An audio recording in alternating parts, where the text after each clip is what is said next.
1969년 전설적인 록 페스티벌로 이름을 남긴 우드스탁 페스티벌의 IP를 가져와서 한국에서 진행될 예정이었던 우드스탁 뮤직 앤 아트 페어 결국에는 취소가 되었습니다. 9월 18일에 결국엔 취소 통보가 되었고, 그 통보됐던 그 이메일이 유출돼서 취소가 됐다라는 게 공개가 되었고요. 제가 지난 시간에 우드스탁 페스티벌을 바탕으로 해서 영상들을 많이 찍었지 않습니까?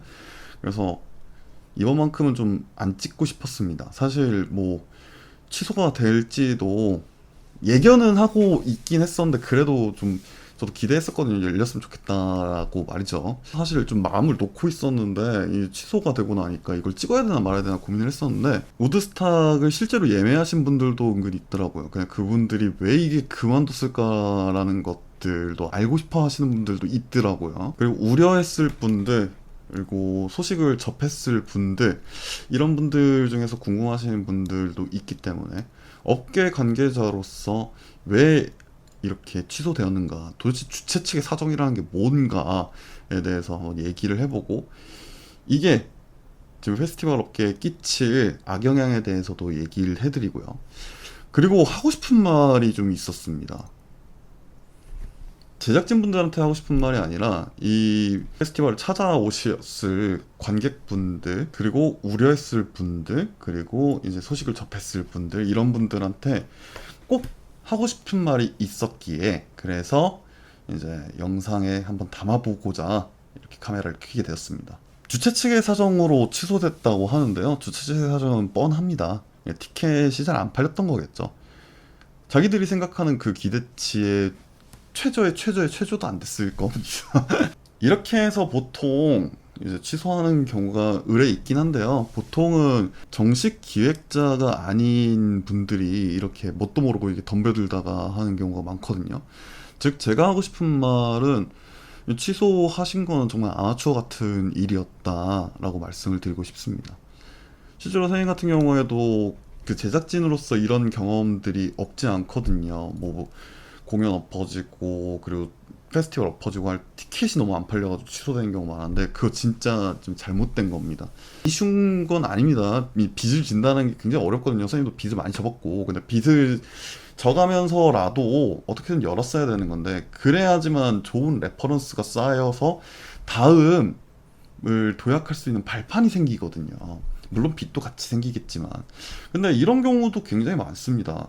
다음을 도약할 발판으로 이제 진짜 도약을 했어요. 도약을 해서 이 빚이나 이런 것들이 탕감되는 경우도 의뢰 있거든요. 근데 취소를 해버리면요, 그냥 빚밖에 안 남는 겁니다.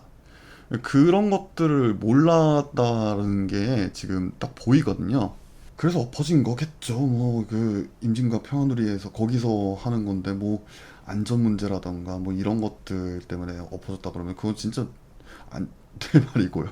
그리고 결정타를 매긴 게 이제 입점 부스 얘기가 되게 많더라고요. 입점 부스에서 소송이 걸렸다라고 하는데, 사실 그 피해 당사자분들이 저한테 제보를 좀 하긴 했습니다. 근데 제가 제3자이거니와 괜히 이게 영상 잘못 올렸다가 오히려 피해자분들한테 좀 더 누가 될까봐 그냥 정중하게 거절하고 다른 쪽으로 도와드릴 수 있는 방법이 있으면 도와드리겠다라고 했었는데, 여튼 그분들의 말과 지금 종합적인 그런 데이터들을 바탕으로 한다 그러면 이 우드스탁 주최 측에서 이제 운영 대행을 줬던 것 같아요. 근데 부스 운영 대행 주는 거는 흔한 일이긴 하거든요.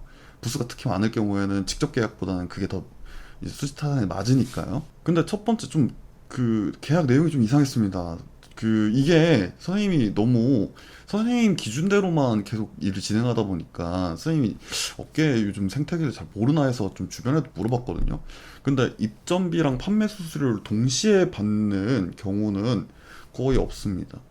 그냥 한 부스당 이제 입점비를 낼 것이냐, 아니면 그 수수료를 낼 것이냐, 이렇게 하는데, 근데 이거 같은 경우에는 수수료도 내고 입점비도 내고 무슨 보증금도 내고 막 그러더라고요. 근데 이거부터가 좀 잘못됐고요. 그 비용을 7월에서 10월로 미뤄질 때 그때 이제 환불을 받고 싶다 이렇게 얘기를 했는데 환불을 해줄 수 없다 이렇게 얘기를 했나 봐요.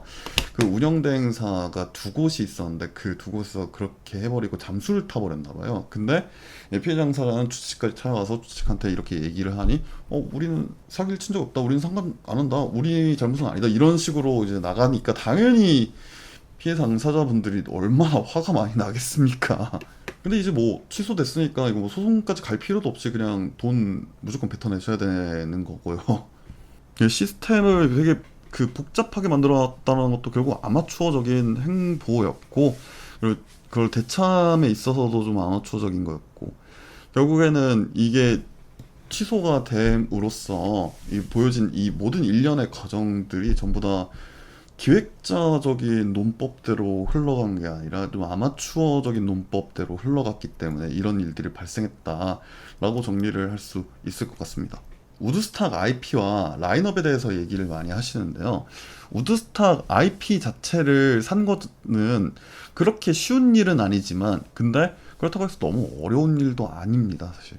서로 수지 타산이 맞으면 그게 이제 IP를 구해서 그래서 국내에서 진행을 할 수 있는 거거든요. 물론 그게 되게 깐깐한 그런 동네들도 있고 깐깐한 그런 기업들도 있긴 한데요. 우드스탁 같은 경우에는 그렇게 깐깐하고 또 어려운 그런 IP는 아닙니다.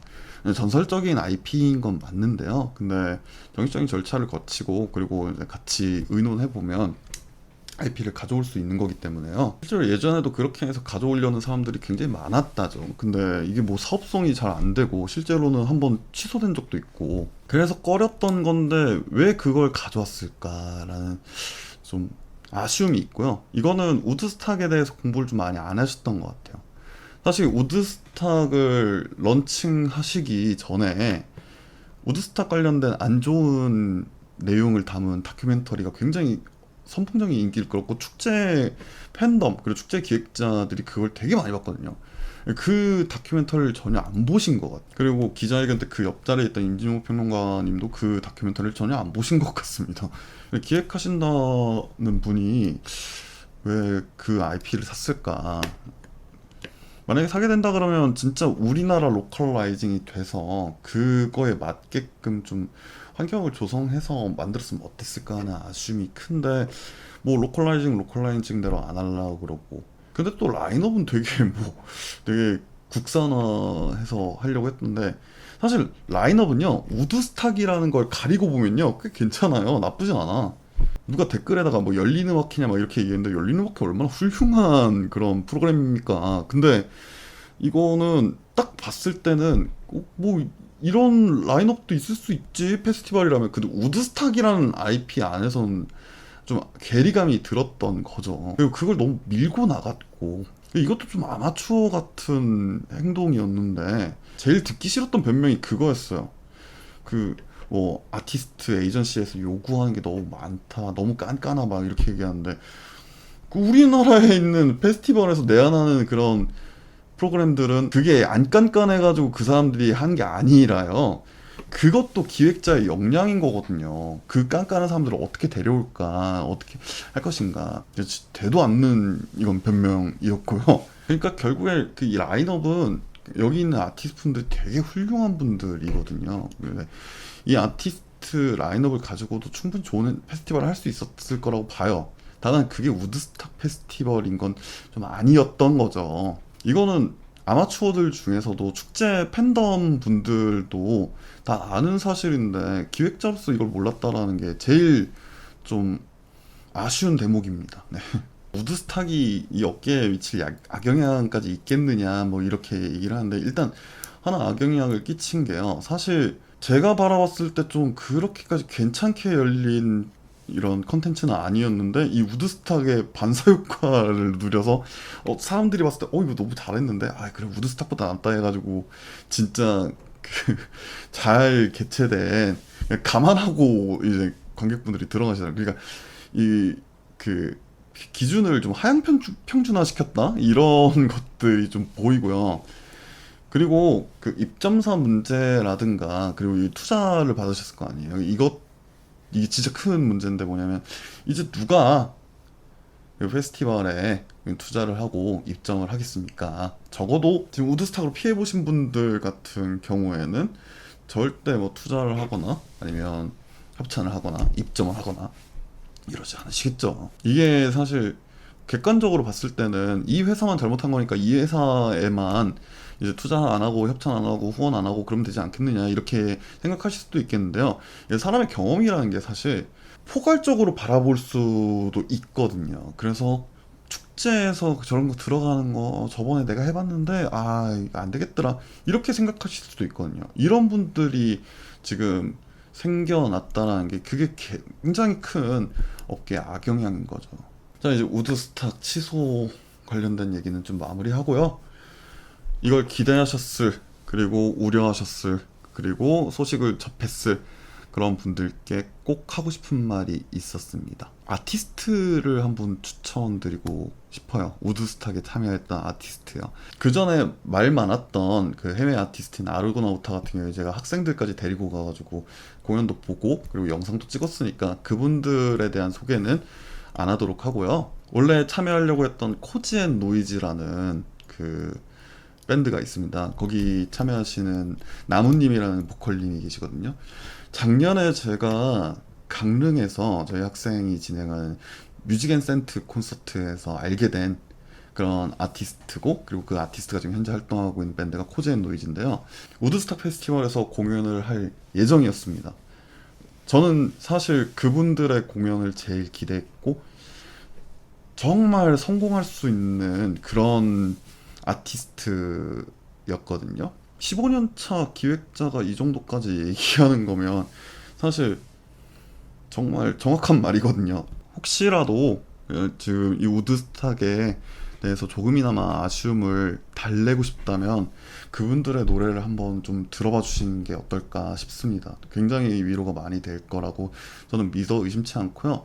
그분들의 공연을 많이 보러 갔으면 좋겠고 사실 제가 여건만 된다면 그분들을 빨리 모시고 뭐 단독 공연이라도 좀 해보고 싶지만 지금은 제가 여력이 좀 안 돼서 시간적으로도 그렇고요. 그래서 제가 말을 못 모시는데 혹시라도 저처럼 뭔가 이제 기획을 하시는 분들 중에서 좀 괜찮은 그런 인디 아티스트를 모시고 싶다 그러면 이 코젠 노이즈라는 분들을 꼭 모셔서 공연을 해보셨으면 좋겠습니다.